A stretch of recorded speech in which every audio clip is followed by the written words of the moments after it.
Hi guys, welcome back with me again in this channel. On today's video, I'm gonna show you how to add a title to your edited project using the text template on CapCut. So here on CapCut, you can easily add a title by using the text template. So just go to the text menu and click on the text template. And here you'll find title category. Just click on that and you'll find lots of options that you can choose to use as your title project. You can just choose which one that you think fits your edit the best. So for example, I want to use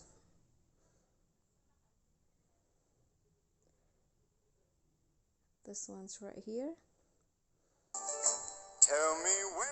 So you can just choose the text template and then just double click on the text to edit the text.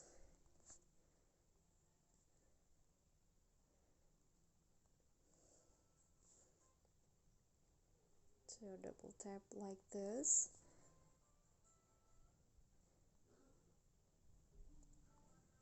And after that, just go back and click on the check icon and the title will be saved like this. Okay, so that's all from me. Thank you so much for watching. Please don't forget to subscribe, like this video, comment, and also click on the thanks button below. Thank you.